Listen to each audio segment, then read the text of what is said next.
me tell you about a friend. It's Craig LeBlanc where the good times never end. Talking Parks and Rec, it's a show you gotta know. Welcome one and all to the Daily Parks and Rec Show. It's the Daily Parks and Rec Show. Every day go in and working hard to be better, regardless of your situation.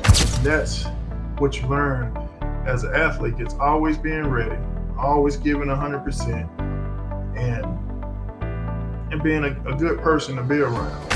And that's what I learned, is always being ready and being prepared. Because when the opportunity comes, it's not luck. You just got to be prepared when the opportunity comes and take advantage of it. Welcome back to the Leadership Series powered by the Daily Parks and Rec Show. Today, we're welcoming a true leader in the community of Parks and Recreation, Desmond Timmons, a well-respected senior manager in the Georgia State Park system with over 10 years of experience. The park manager of Franklin D. Roosevelt State Park in Pine Mountain, Georgia. Under his leadership, this park's popularity has skyrocketed. Desmond has been instrumental in so many projects, from reintroducing prescribed burning to overseeing renovations of campgrounds and the Lake Franklin Dam. Beyond the trails and campgrounds, we'll dive into what it takes to manage a park as a business, discuss strategies for staff recruitment and retention, and talk about his role on the Harris County Tourism Committee. You won't want to miss this insightful conversation with a true Parks and Rec pro. Let's dive in. All right. This is Craig LeBlanc again, the doorman with the Daily Parks and Rec Show Leadership Series. We have a special guest with us today, Desmond Timmons. How are you doing? I'm doing great. How you doing, Craig? Great, man. Thank you for coming on the show today. I don't think there's any way we're cramming this into one episode, because he has just got a wealth of wisdom and life experiences that are big chunks of what is Parks and Rec and all the different ways that Parks and Rec shows up in its communities and for the people that it serves. And I think he's touched on just about every possible way to serve a community through parks. So let's go ahead and get things going with our big thank you to everyone that's helped us contribute to building what is DPRS Media Company. Our goal is to create somewhat like you see the cooking channel and the sports channels like ESPN. We want to create a channel that Parks and Rec calls home, where all the information and wisdom and stories can be told and kind of be housed, so that everybody in Parks and Recs has a kind of a channel that they can just tune into and hear from the experts and the guys that have been dedicating their lives to this. So we'll kick it off with that big thank you. Then we're going to play something about for our strategic partners as well. From a simple mic in a rec center to a full-scale media company for the people who power our parks. 200 real stories, 5 original shows, and more to come, with one powerful mission: to lift up the voices of Parks and Rec professionals across the country. From maintenance crews and young interns and youths who love sports, to directors and public servants making a difference. We've built a platform that honors the unsung heroes behind every clean trail, every weekend tournament, every safe, welcoming park. This milestone isn't just about the content, it's about the people, the passion, the purpose. To every guest, listener, and supporter, thank you. The next chapter starts today. This is DPRS Media Co.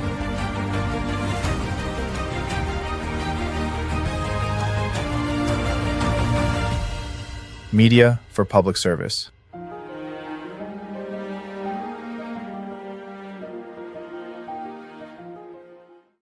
All right, so our next promo is going to be for strategic partners.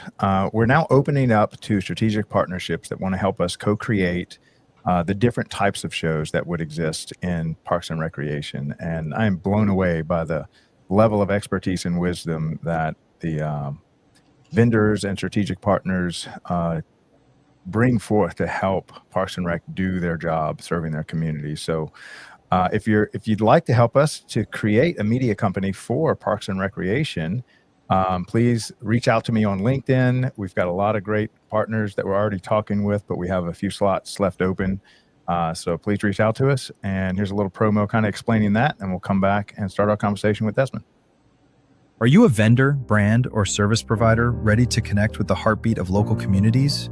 At DPRS Media Co, we tell the stories shaping parks and recreation across America. Through podcasts, live streams, videos, and newsletters, we reach frontline leaders, city directors, and decision makers every single week. From youth sports and facilities to programming and policy, our audience is your audience. Sponsoring or partnering with DPRS Media Co puts your brand in front of the professionals who build, budget, and buy for their communities.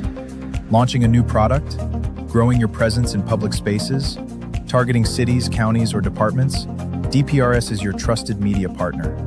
Whether you're in software, turf, aquatics, robotics, smart cities, or special events, partnering with DPRS puts your brand in the story. With commercials, interviews, social campaigns, newsletters, and live shows, we're your media team. Partner with us and grow your impact in the $200 billion parks and rec industry. DPRS Media Co. Stories that move parks and rec forward. Your audience is here. Let's meet them.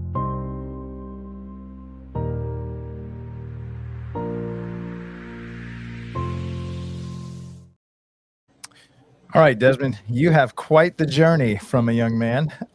Let's go all the way back to those days when you were maybe even in high school as an athlete and then into college, what those days look like. So what was your high school days like? It was eventful. You know, I remember going in the ninth grade, I wasn't sure if I wanted to play football or basketball, so I did both. And you know I remember being in the eighth grade writing down goals.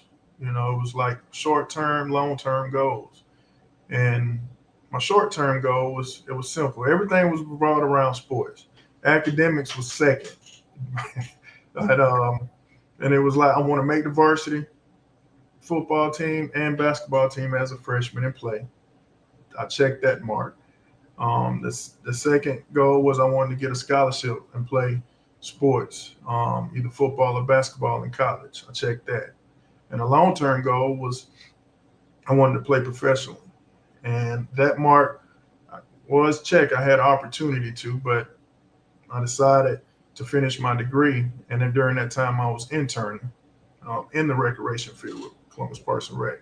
But, you know, some of the things that I got from athletics, and I used to tell kids that I used to mentor was use the ball. Don't let the ball use you. And, you know, working hard, being competitive, setting goals, working as a team. And those are things that you need in the workforce. And being able to communicate and inspire and push people to be better. So those are some of the things that I gained from athletics, but the most important thing is perseverance and being able to push through and having roadblocks and overcoming them. I took the untraditional route. You know, it's never been a traditional route for me. It seemed like I always have to go the long way to come back. And I ended up having to go to a junior college. And during that time, they had a Prop 48. I did not want to go to a 4-year and sit out and just be a regular student and qualify that way. So I decided to go the junior college route. I went to a junior college in Dothan, Alabama called George C. Wallace Community College. At the time, I didn't even know. I just knew George C. Wallace was a governor. I didn't even know the backstory of it. It was kind of ironic that I was attending George C. Wallace Community College and you study history of George C. Wallace. And I was like, man, I'm attending George C. Wallace Community College. And during that time, we was number 1, number 2 in the country in junior college basketball. And one thing about junior colleges is you got 2 years and everybody's there working hard trying to get out of JUCO. People come from all walks of life. I became a better student, better athlete, and then I transferred to Columbus State University.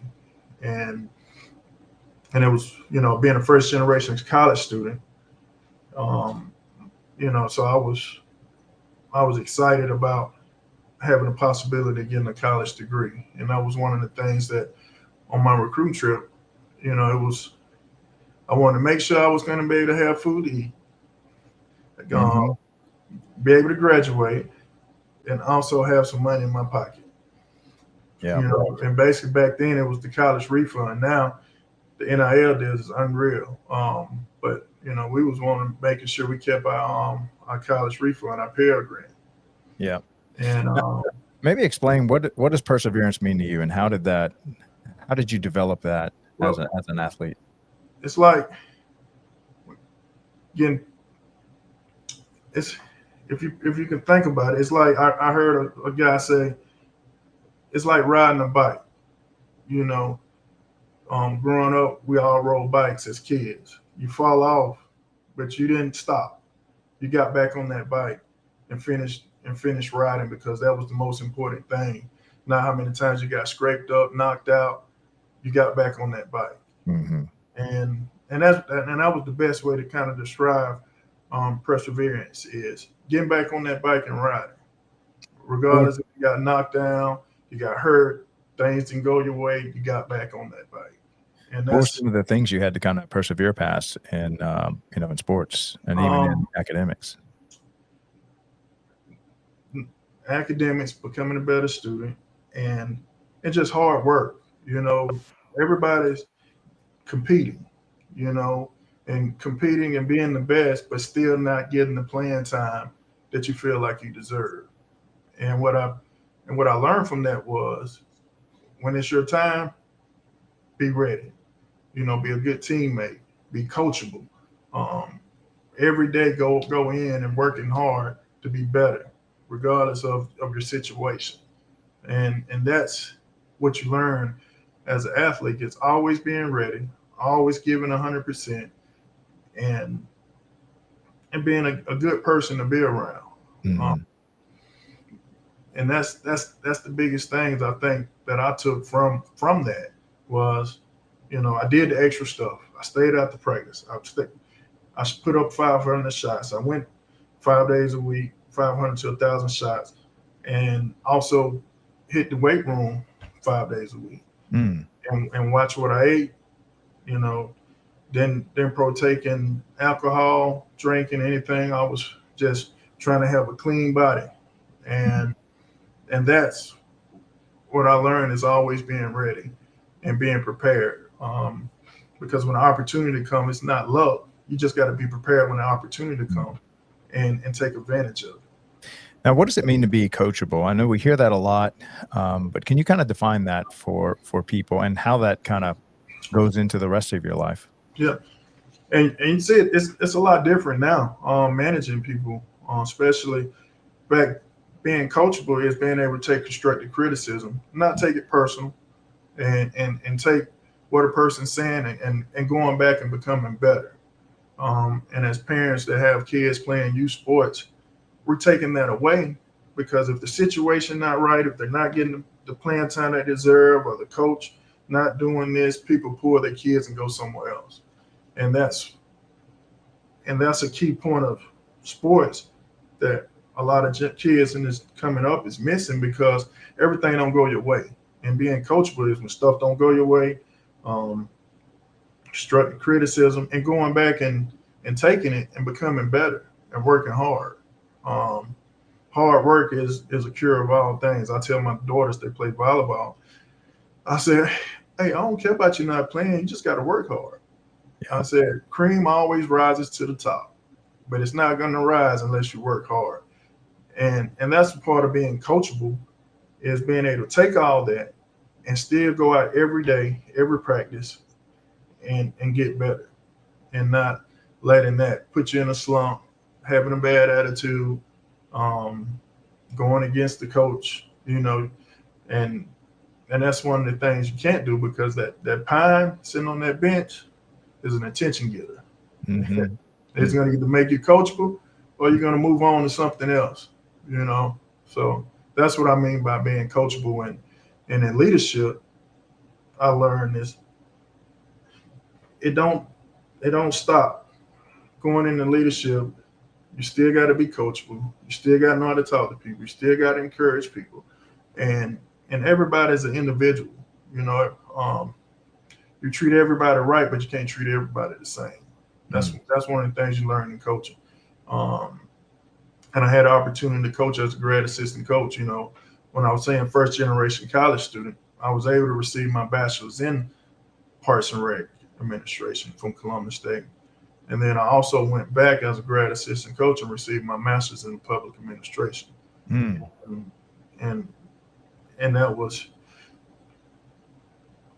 it was a great opportunity for me because I was a person that had to go to junior college. I didn't graduate at the top of my class in high school, but because of hard work and learning how to persevere, being coachable, and understanding I got to do A, B, and C to get the D. Mhm. And that's what helped me to be able to achieve a lot of things that as a 18-year-old I didn't even see it as being possible. Mm. But I knew this is what I wanted to do. But how I was going to get there, I didn't know. But Mm. hard work. Yeah. So Now, tell us about that internship program. What was that like, and how did that kind of change your trajectory a little? it changed me a lot. I had the opportunity to work up under the director at the time was Tony Adams of Columbus Parks and Rec, and he was a great person in the community. He did a lot for the city of Columbus. Started a lot of grassroots programs. Um, and I tell you, when I before I started the internship, I got a chance to play in a league called it was Midnight League Basketball. It was during the summer, and it was a great program at the time. Gym was packed. It was basically we started games at 8 p.m. and then end till about 2 or 3 in the morning. So Mm. basically, it was a program that the gym was packed, had people playing basketball, games in tournament style, in a league style, and then at the end it was a tournament and in packed gym. But in order to participate, they had workshops. And I'm coming from a small town, Lee County, Georgia, Leesburg, Leslie, DeSoto, that area. Um, and I had never um, seen the type of programs because growing up in the country, I didn't participate in recreation because it was too far. Um, and my parents worked. So everything we did was more like passive recreation. We would go out in the yard, field, and play baseball, football, basketball. And it was just people that was in the area would ride our bikes to play 2-on-2, 3-on-3, things like that. But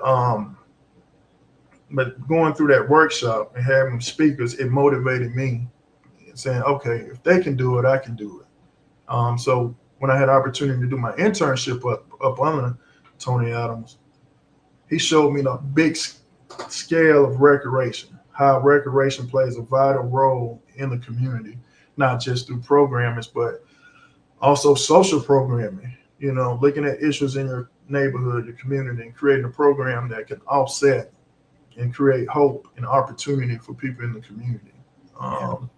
So when I saw that and volunteering, coaching youth sports, and realizing the impact that it was having on some of the kids in those neighborhoods, when I got the opportunity the call to go overseas to Germany, I was like, man, I don't know if I want to leave. I'm enjoying this because every athlete goes through this thing of when that ball stops, what do you do next? Mm. What's your next identity? And I guess people do that in the workforce that works a job for 30 years and then they have to retire and that became their identity and they don't have anything else because they gave their life to a job and a career. Some people say job, some people say career. But to me, it's still a job because what I learned was the ball is going to stop. So what you do is not your identity. That's what you do, just like a job or a career. That's just what you do. That's not who you really are. And so when I got to doing the internship and then I turned down the opportunity because I saw big picture. I wanted to graduate and I saw the impact that I was having because at that time I was 22 and kids that was 12 or 13 or even high school, I was able to mentor because I've been there. And it was just having them look up to me, and I said, man, this is why I majored in recreation, because it's bigger than me.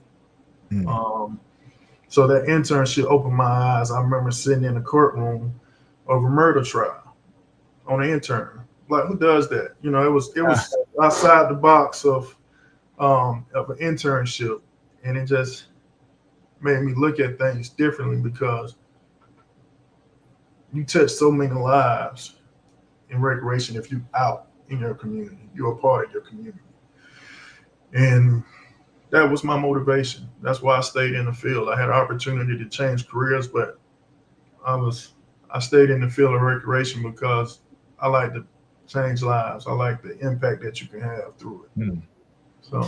So you had this internship, kind of had this eye-opening part of your life. So then what does the next steps look like? Next step, you know, I did an internship. I got hired on full time, and about 3.5 years, then I decided to, you know what, I want to coach. I want to work on my master's. Then I entered grad school and became a grad assistant coach. Did that for 2 years, and then I realized college coaching was different. You know, I was still wanting to try to have that impact, but it was cutthroat. You know, if players didn't perform, they got cut. They had to find other schools.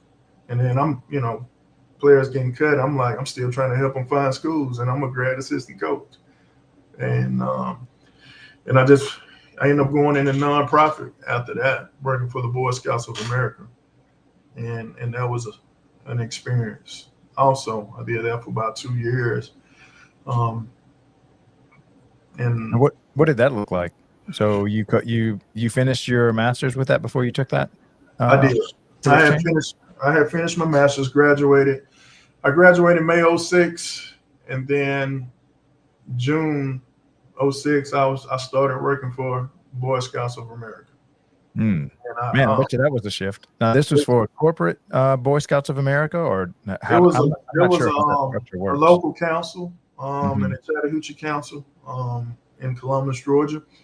And it was a shift because I was in scouting once, and as I remember in the 5th grade, I wanted to get in scouting, got a tent, went on my first camping trip, and down in Sylvester, Georgia, Worth County, Camp Osborne, and the unit that I was with, I always used to tell this story. I would have never thought of working for Scouts or being a part of scouting after my incident as a 5th grader.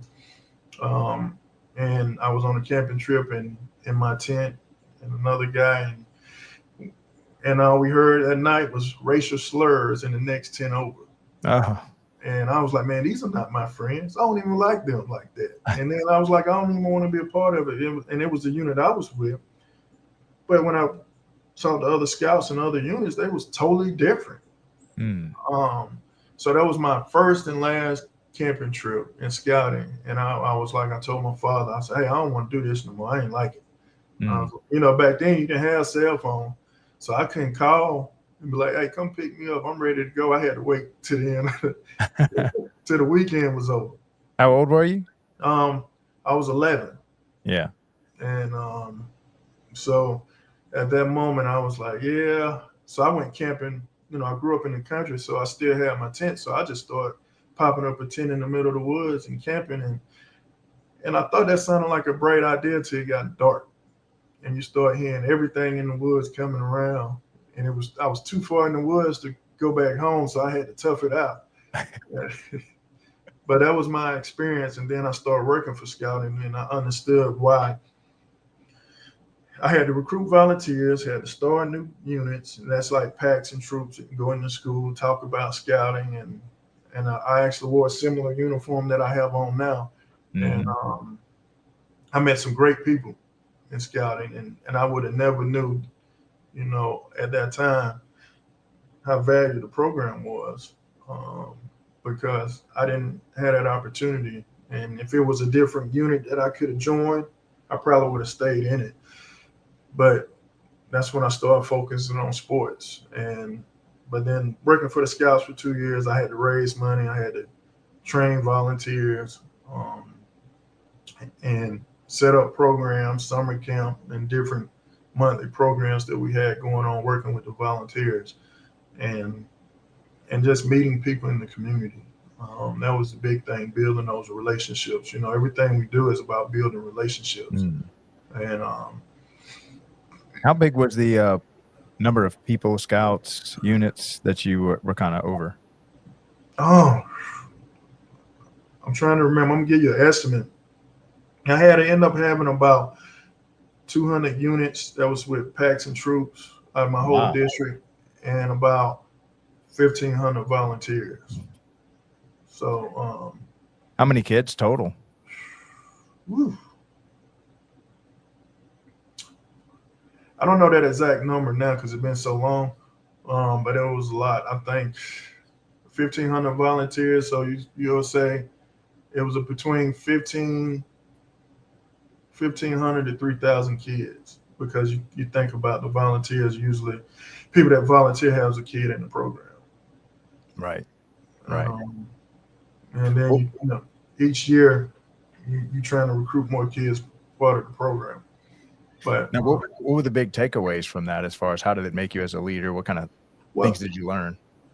what I learned was the importance of building relationships, the importance of proper planning, you know, because everything we planned out, and we created scripts for our volunteers.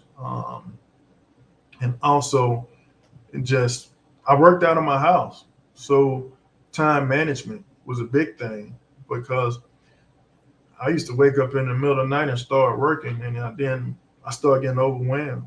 So I learned, put your office in one room and close that door. Don't go in there, and until it's time to work. But I actually, and people don't realize, by working at home, you actually do more work working at home than working in the office, because you got so much time that you can adjust. But time management, public speaking. Oh, bless you. Thank you. You know, time management, public speaking, and building those relationships, and fundraising. You know, setting up fundraising events. You know, between kickoff campaign to a golf tournament to a dinner honoring someone in the community. Those things was just that's one of the biggest things I learned. I learned more about myself too, because I didn't have anybody over me. You know, it was like, you got to do A, B, and C. And by Friday, you got to report. This is all what I got done. So time management, like I said, once again, time management was a big thing, and reaching goals. So being competitive as an athlete, you know, I wanted to shine, so I was putting in a lot of time to reach those goals that we had set. But it was kind of, the stressful part for me was with that, when you was raising money and people had lost their jobs, because I ended up going to Illinois doing the same thing, and that's one thing. The hardest thing I learned is talking to people that just going through trying times and unemployed, and realizing that a year ago they was here, and now having that empathy and understanding, like, man, we all can be in that situation. And you know, but then my father ended up having a stroke, and I ended up taking the opportunity to work as a contractor in Iraq doing MWR, and that's my way I welfare recreation. And I was working for a company called KBR at the time, and I had the opportunity to work in Baghdad, working to Tikrit, and also working Kirkuk, Iraq. That's where I finished up at, and I did that for 2 years. Now that was right after the Boy Scouts? Yes, I actually left the Boy Scouts when I was in Illinois to take that opportunity, because it was from a financial standpoint, and I was able to help my father out during his medical times, and my mother. So that was a sacrifice I made for them, because they needed me, and that was I learned a lot about myself there, because you can imagine, I always say, like, you're doing recreation, And people think they're stressed over here at, running programs and maintaining equipment, fitness equipment, and stuff wasn't, you just couldn't go next door and pick up stuff you need. You had to properly plan and do requisition and order stuff that you need, and have surplus of stuff just in case. But throw all of that in and getting bombed, it changes your mindset. You adapt to it. I thought I won my first week in our Kirkuk, Iraq. I'll never forget. I counted.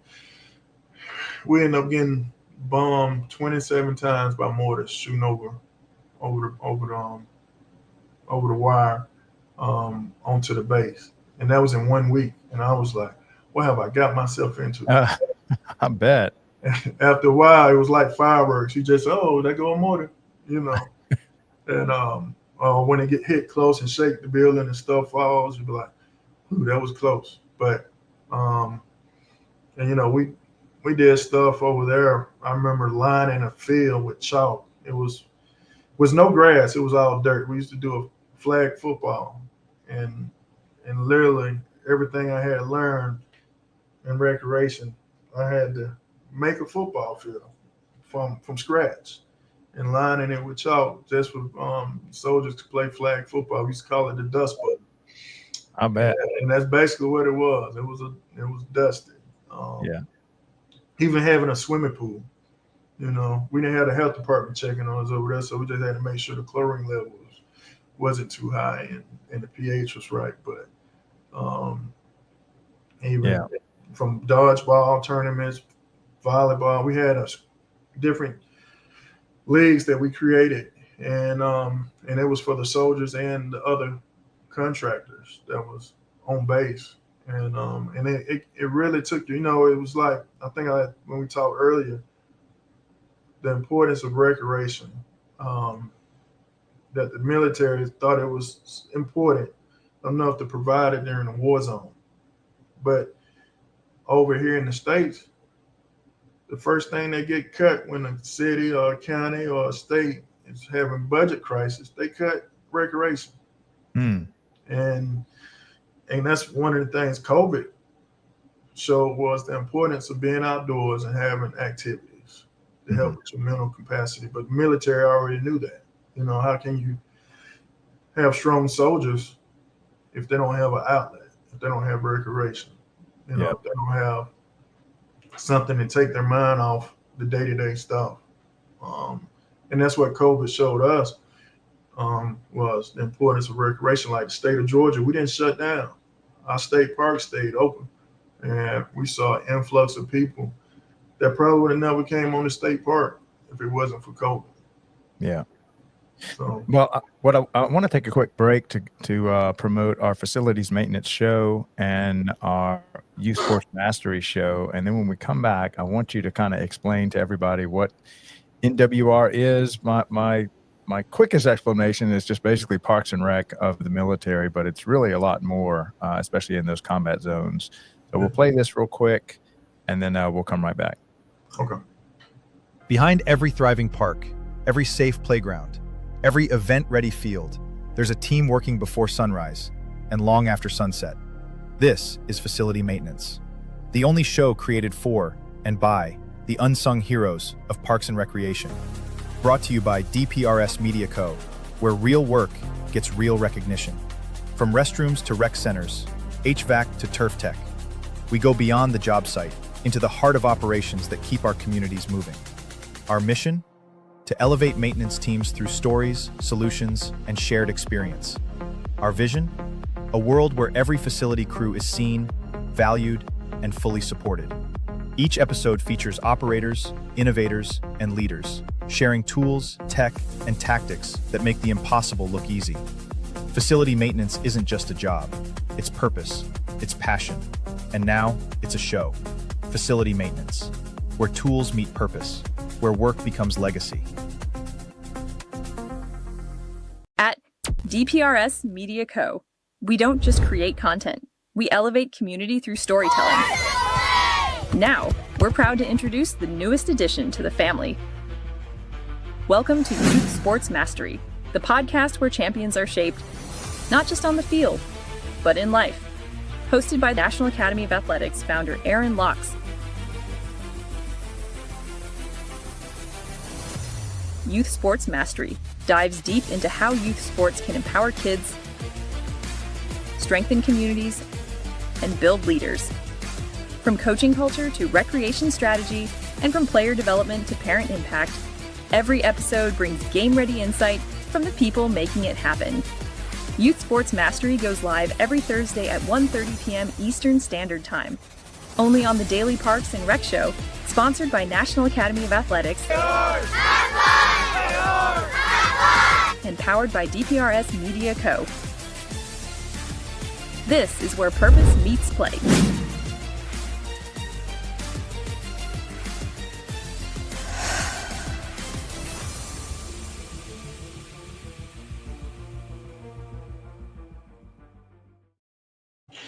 All right, so why don't you give everybody kind of a brief overview of what is NWR? Okay. Now, what I learned years later was what we did in Iraq was similar to what they do in the States. That was a non-comeback zone. But on the comeback zone, we was basically from, you think about it, morale, welfare, recreation. So we want to boost morale and want to have opportunity for, wellness of, self, feeling normal in a war zone, having different activities from line dancing to salsa to movie night to even having opportunities for being able to contact your family members while you're in a war zone. So we had an internet cafe, and that those was the hot spots when people wanted to be able to contact loved ones, either by email or during that time it was Skype. Now we got FaceTime and everything else, but I thought I remember when they was talking about the new iPhone and iPads, I was like, man, that's crazy. You're going to be able to video chat someone. Now it's norm.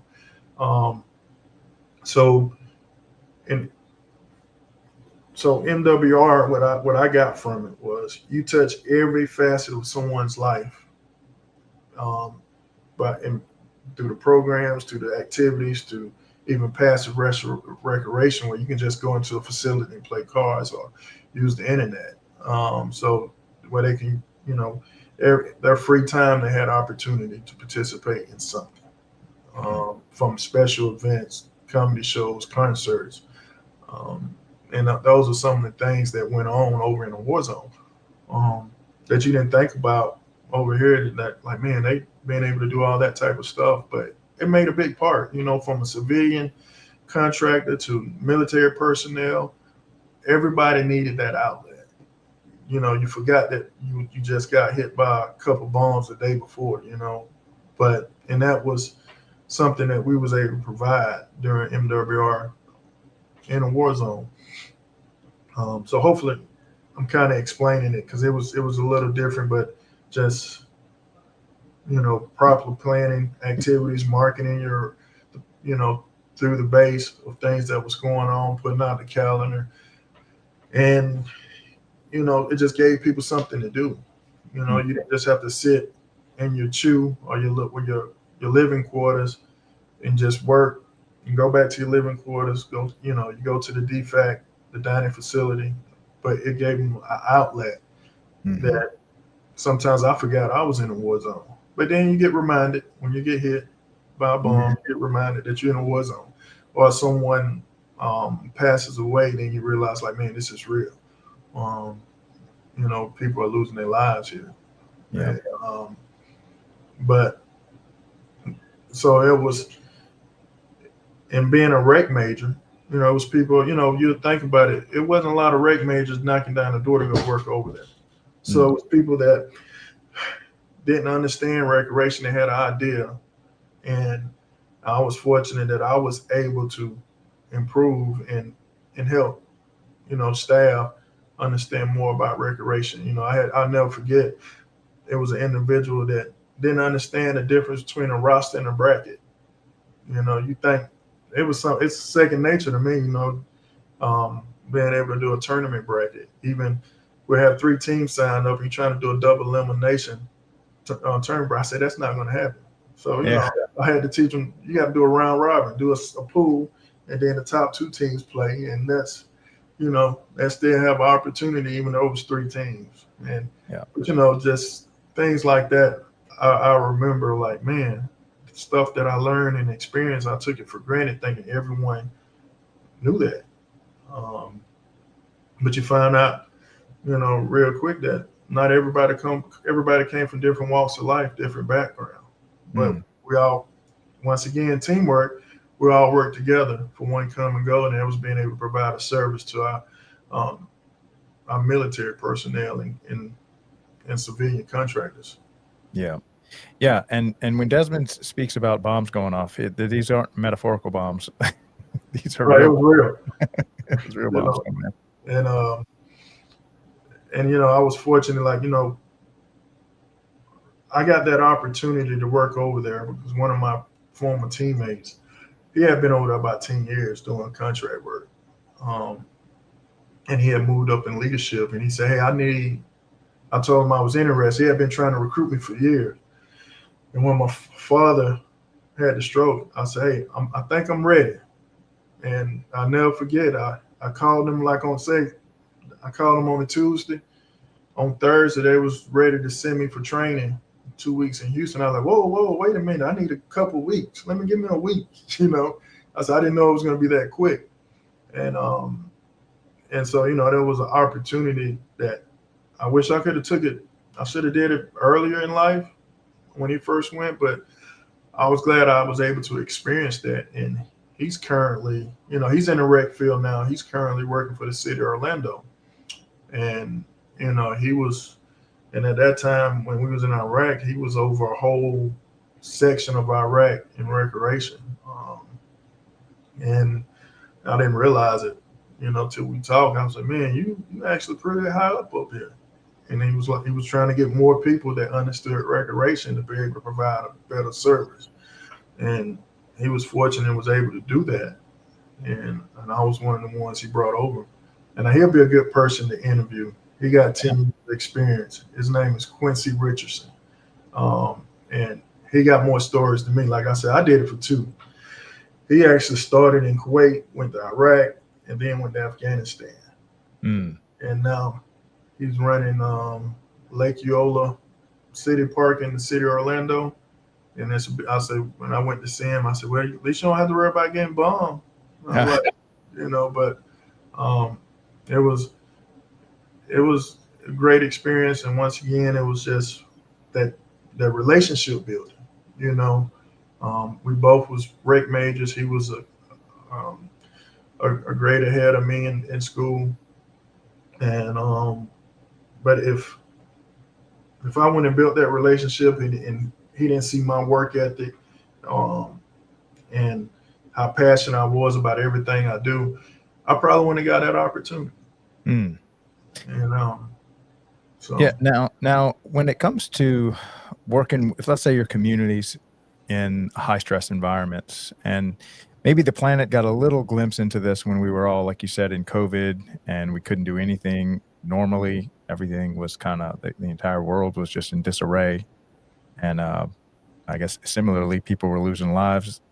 But what does Parks and Rec mean for the people you were serving in the military to be able to have that outlet? And what does stress do to the body when it comes to, you know, being in those kind of hostile environments?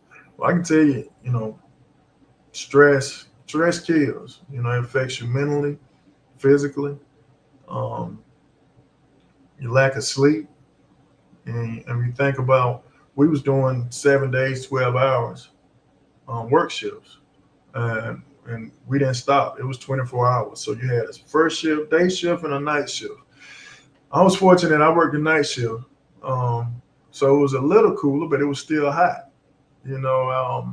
And you think about the environment, you know, we was talking earlier, I was asking how the weather was and where you at. It was 150 degrees.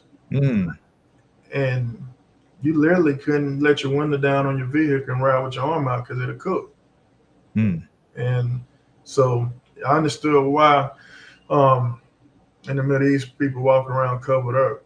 It wasn't just, it was part of the culture, but literally it was part of the environment too, because you had to, block off some of the sun. But so when you say what it meant, if having that outlet, having a place that you can just go, some of the stuff, it was one soldier, he just want to come and talk.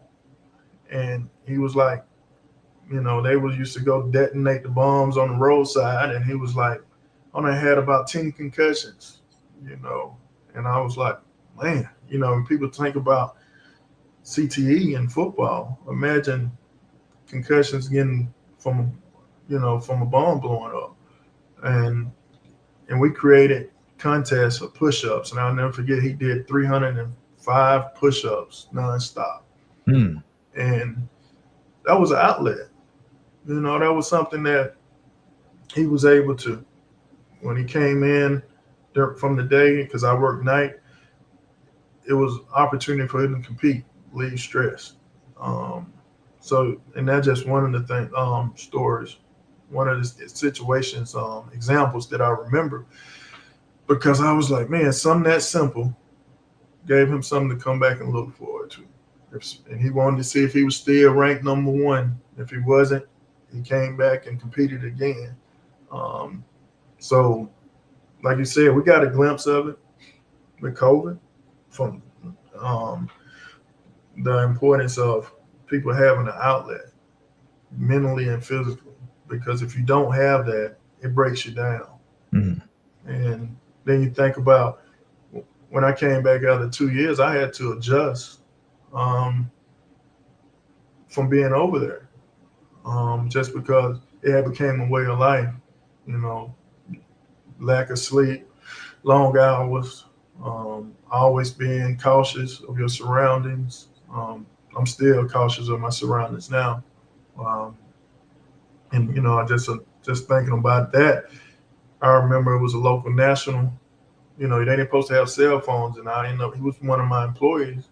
I caught him hiding a cell phone in the gym, and I used to be wondering, like, man, how do they know when to shoot these bombs over here?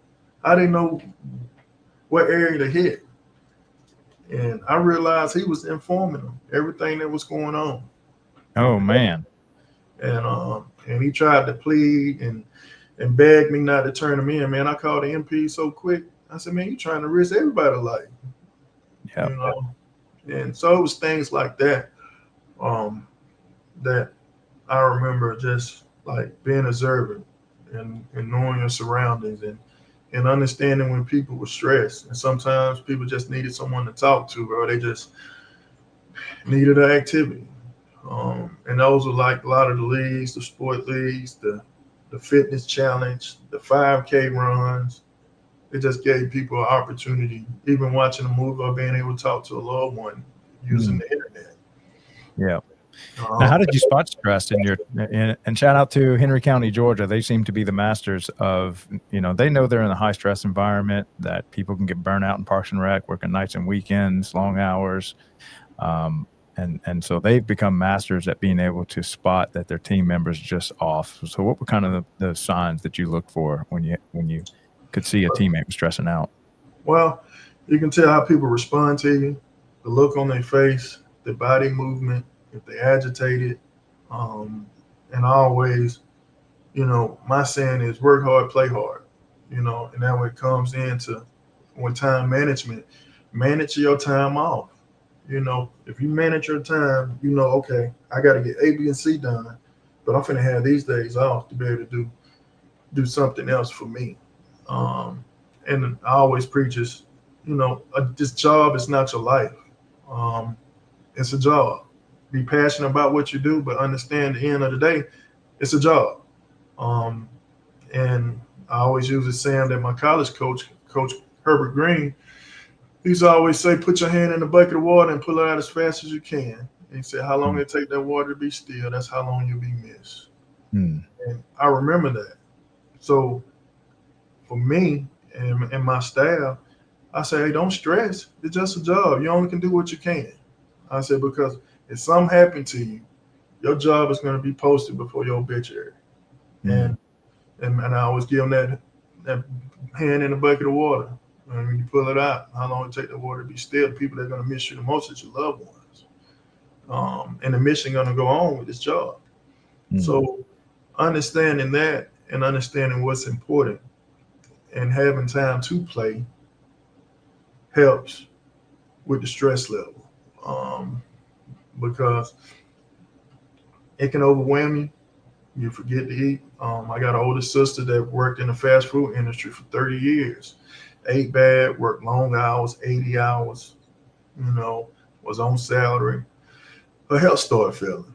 High blood pressure, diabetes, she's currently on dialysis. But, and she always used to tell me, say, what you do now is going to affect you 10 years from now. And that was when I was like 39, 40.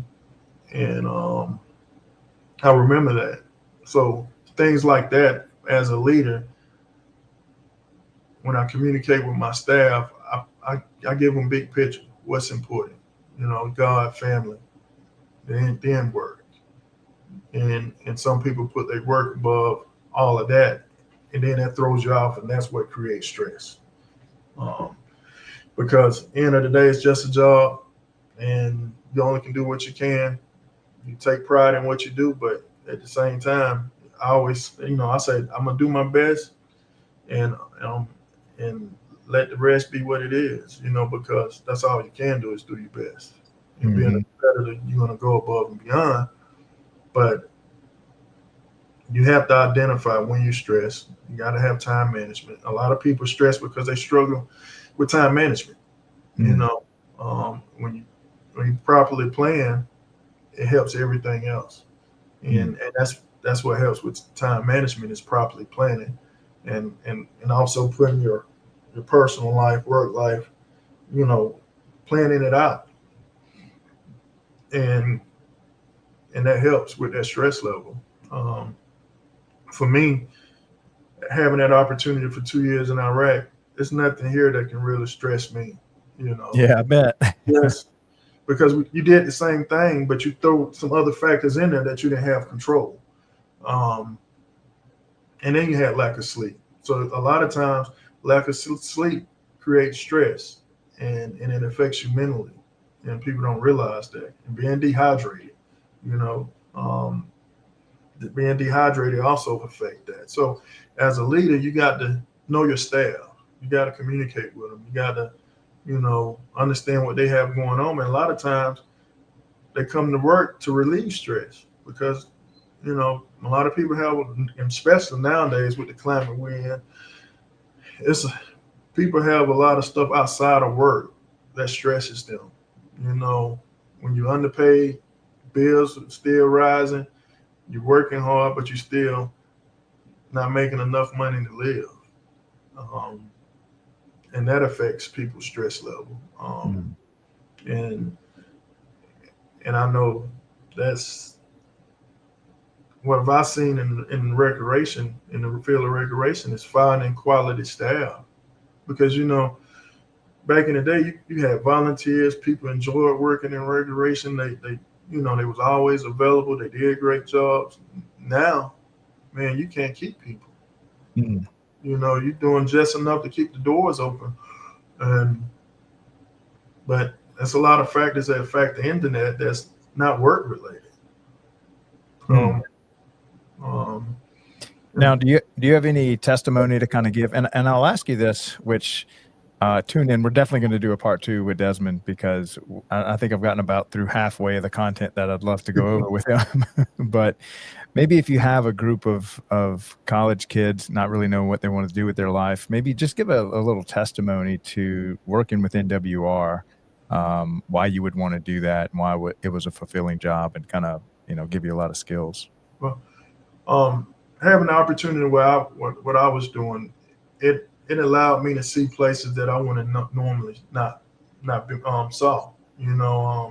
Traveling through Dubai, Iraq, Europe, Kuwait, things like that. I would never saw those places like that, and got to experience the different cultures, and understanding that we're all alike.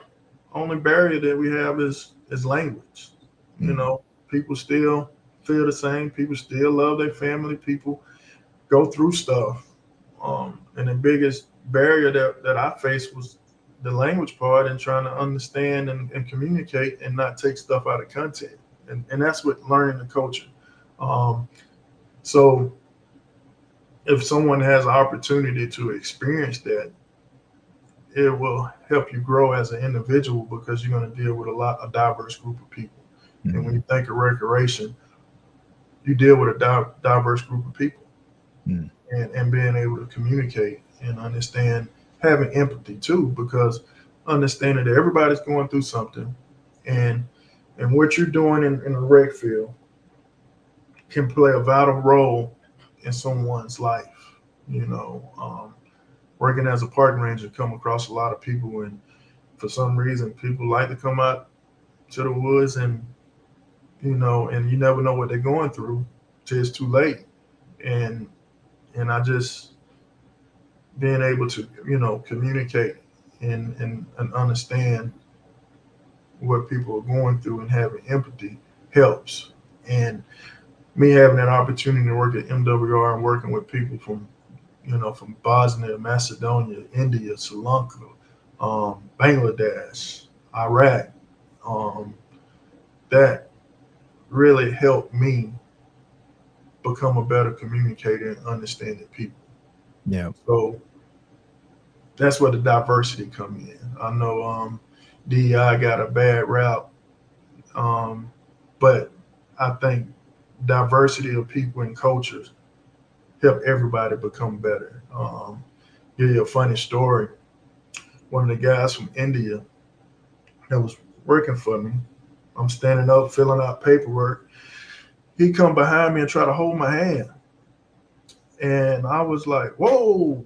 I say, man, look, I respect your coaching and everything. I say, but where I'm from, we don't hold hands. We're friends. We're going to get pound. You know, I say, we're going to shake. We're going to get pounds. I said, we're not holding hands. I said, I just can't do that. I said, I respect your coaching, but I am not finna hold your hand. And he laughed, and it was funny. He said, I'm sorry, boss. I'm sorry. I said, no, you good. We'll just give pounds. So every time he came in, we'll give fist pound, you know. And I'm like, we don't hold hands. But that's understanding the different cultures and being able to communicate that and laugh about it.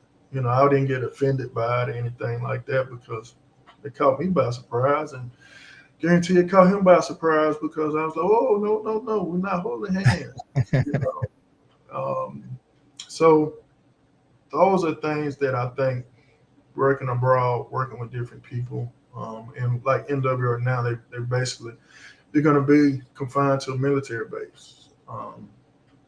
And it's not going to be in a war zone. So you're going to be basically providing programs for the community on the base. But if you're working abroad, like in another country, you're probably going to have people that from that country also working on the base. So you're going to learn the different cultures. You're going to learn the different types of foods that they eat and build those relationships also. And once again, everything we do is about relationship building. Yeah. So yeah, and I'm kind of sad to see, you know, I did not know a lot about was it DEI, just what you hear on the politics and stuff. And then when I started this channel, I started to hear what that meant to Parks and Recreation, and I'm like, oh man, I'm really sad that got a bad rap, because when you really dig deep into it, you know, like every community has to work with diversity, because you've got the rich, the poor, the young, the old, different cultures all in your city, and you've got to kind of serve them in the Parks and Rec capacity. And you want to make sure that everybody has equal access and that we don't exclude. So that's where the I comes from. We want to make sure we include everybody in that. Right. Sounds like a great idea, and then it just got hijacked politically, and now it's like it's like when you say it, it's like saying a cuss word, you know. Right. And you know, the crazy thing is in the rec field, we don't need a DEI term to do what we do, because in the recreation field, we've been doing it for years. Right. That's You right. know, and not even realizing it. But it was just, when it was brought to your attention, it just made you look at it like, okay, I'm creating this program, and I'm going to be able to, you know, is everybody going to be able to participate in this? Okay, what barriers that they're going to have that I need to think of before I put this out? You know, and it's like similar to risk management. You know, you want to try to check all the boxes, make sure you cover everything that it fits everyone, and people are safe, and they can have a, you know, enjoy it and build those experiences. And that's the biggest thing in what I do, is about experiences. Yeah. Everybody's having the opportunity to experience. That's it. Well, we're already at the end of our show. And as I predicted, we would not get through much, because you have got a ton of information to share about, you know, running state parks, your career in that, and then so many other things I'd like to go over with you. But I appreciate you coming for part one today. And any closing remarks for the show? I want to just give a shout out. I'm also a board member for the Indiana University Executive Development Program. And it's an executive leadership program for rec professionals.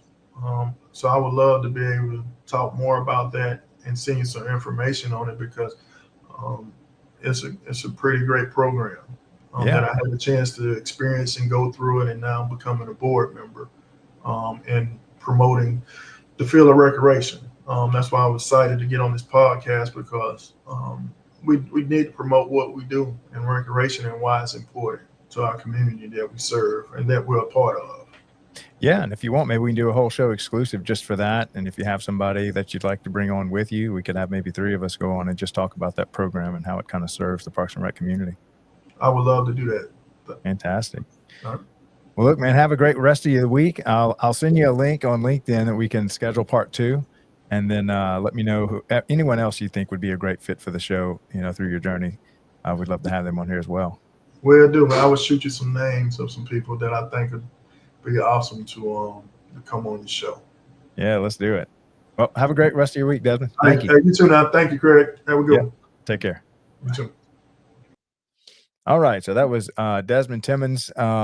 He is just one of the rising stars, or you could say he's a risen star. He is already a great leader in Parks and Recreation, and has such a diverse background in leadership that has made him into the man that he is today, and is actually just a great speaker and proponent or representative, I guess, for Parks and Rec community, and not just in the traditional Parks and Recreation. Now he is running, which I didn't even say this, he's over 11,000 acres, over 46 staff at State Park in Georgia, FD, Roosevelt State Park, and he is cash flow positive. He basically doesn't get any outside help, and a lot of state parks are like that. So you know, when we talk about managing budgets, he is a master of it, because he has to basically fund his entire park system from within.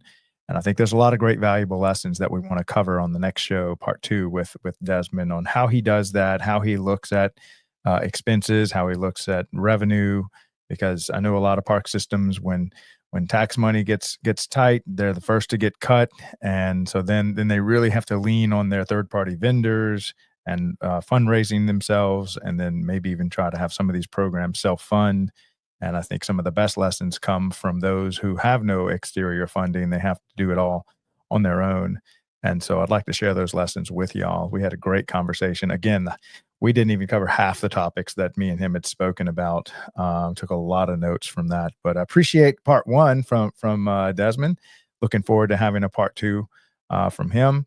Okay, so we do have, tons of announcements. It looks like we are signing the deal to go to California as well next year. We'll be there speaking. We're going to host from there. We are definitely hosting.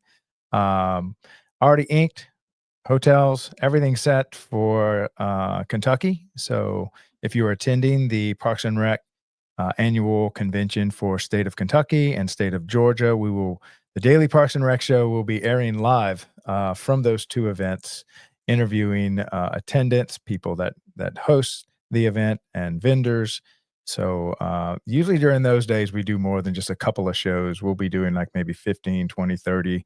And I've got a couple of my strategic partners that will be helping me out with that as well, along with some of our DPRS Media Co team. And some of my co-hosts will be there, Aaron Locks and a couple other guys. So it ought to be a great couple events. I should also mention we are attending Louisiana in the same capacity. Um, and California, and then Southwest Parks Training Institute. Those are all next year. We're doing those as well.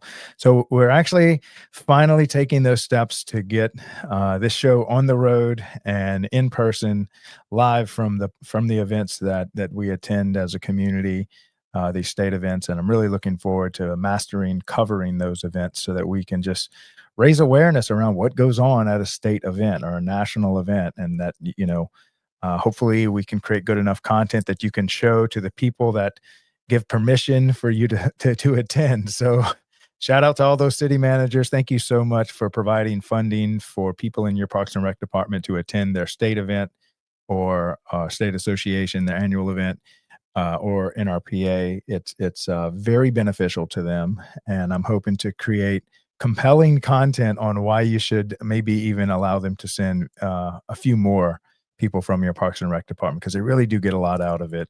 And it's not just a vacation. They do have, of course, there's evening events, but they get to network and they get to meet their counterparts, and it is very important. And some of the, I'll say some of one. Here's a pitch for it. So imagine you're asking your Park and Rec director, assistant director, athletic coordinator, aquatics coordinator, program manager, whatever. And you're asking them to do something, and maybe it's something new. Maybe it's a new special event or a new farmer's market. When they go to these special events, when they go to these annual events, they will meet people there that have been doing what you're asking them to do, and has a high degree of mastery for many years. And to have them as a resource or a partner to reach back out to, and they may be a city across the state or even across the country, to say, hey, you remember that great discussion we had on your farmer's market and how you did it? Well, our community's wanting to do a farmer's market.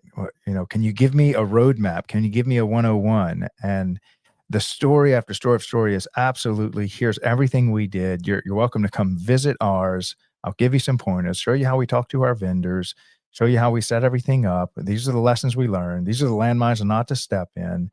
And so you may just think that you're sending them for a couple days to somewhat of a vacation, but it really is a place for them to network and meet their counterparts and just, almost hack the system to get a lot of wisdom on day one, so that your farmer's market may feel like it's on year 2 or 3, because they're leveraging the wisdom of somebody that's been doing this for a long time. And that's just one example. You could say, copy paste for the same thing in sports programming or in, running a volleyball team or pickleball courts. And then they also have an opportunity to meet all the vendors that are experts in this arena, and they can get information for them, perhaps do business with them. And so it's just a great way to send your people to go out into the world of Parks and Rec, connect with the people that are doing it, and bring back to our community. And this is the important part. They bring back to their community all the wisdom that they can find, and a ton of networking is done there. And I'd even encourage city managers to actually attend these, even if just for a day, maybe not the whole thing. If it's within driving distance, go spend a day at a Parks and Rec annual convention, state or otherwise, or the national conventions, and you're just going to be blown away by the wisdom shared, the connections you can make, and you really get to understand what's possible in parks and recreation for your community. Otherwise, you're just kind of hearing it from secondhand, when they come and say, this is why we think it's important, but there's nothing replacing just attending one yourself. So that's going to be one of our big pushes this year, is to really cover the annual events live, so that we can kind of bring the world into the state event so that you can see what's going on. Now, we will be attending NRPA. We're going to have a couple of events. It looks like we're going to do Tuesday, 4 to 6 p.m. somewhere. We haven't picked a location yet. So if you'd like to come meet the Daily Parks and Rec Show team, myself, a lot of other people are going to be there. It's going to be 4 to 6. somewhere. We may do it in the convention hall, but there's a sports bar and some other places that we haven't kind of finalized. And then I think on Wednesday morning, we're going to meet for coffee somewhere. There's a couple of cool little coffee houses. So we'll have 2 events. Please stop by and see us. And then we'll be airing live from the event and trying to interview as many people as we can. Just little short hello interviews, no big 1 hour long ones, but maybe 10 or 15 minutes. Please consider stopping by, saying hello. Of course, if you've been on the show, it's mandatory you have to stop by and say hello and maybe record a little bit with us. But that's not necessary to record with us. But I really would like to meet the community in person. And I know a lot of you are going to be there. And I've already spoken with tons of people that said they're going, asking if we were going. Yes, we're going to go. Hope to see you there. But that's all we have for today. Again, thank you, Desmond, for your time. And can't wait to do part 2 to cover all the rest of your journey in life and all the wisdom you have to share with Parks and Rec. Again, this is Craig LeBlanc with the Daily Parks and Rec Show. We will see you here tomorrow. Same time, same place. Love you guys. Thanks for all the support. Bye. Are you ready to lead the next generation of Parks and Rec? Whether you're a student, intern, or rising leader, welcome to the Young Professionals Network by DPRS Media Co. Our mission? To empower early career professionals in parks and recreation through mentorship, visibility, and real-world leadership development. Our vision? A national network of passionate, prepared, and purpose-driven leaders who shape the future of public service. Starting now. Powered by the Daily Parks and Rec Show, YPN gives you access to exclusive interviews, career-building resources, behind-the-scenes content, and live events, all created by and for the next wave of Parks and Rec professionals. Learn from seasoned directors, build your brand, get involved with national conversations that matter. Whether you're in youth sports, facilities, programming, or policy, YPN is your launchpad. Young Professionals Network, your career, your community, your story.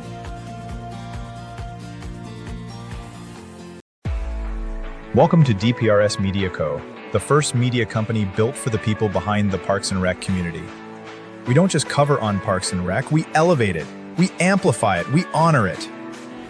At the heart of everything we do is one mission: to serve the public servants, the professionals who design, maintain, and lead the parks that shape our communities. Under the Daily Parks and Rec Show, we produce 6 powerful platforms. Leadership in Parks and Rec, a spotlight on directors, superintendents, and visionaries shaping the future of public spaces. Facility maintenance, where the boots hit the ground, a deep dive into the systems, crews, and craftsmanship that keep our parks clean, safe, and beautiful. Young Professionals Network, shining a light on the next generation of Parks and Rec. Students, interns, and mentors sharing how we build a legacy together. Youth Sports Mastery, sponsored by National Academy of Athletics. This series is for coaches, parents, and rec leaders working to make youth sports fun, fair, and meaningful again. The Rec Room, hosted by the passionate leaders of Henry County Parks and Rec. This show brings frontline energy and real-life stories from the field. And the weekly Parks and Rec Post, our official newsletter delivering stories, insights, and community wins every week. We are DPRS Media Co. LLC, a media company with a mission to uplift the professionals who serve every community, every park, every day.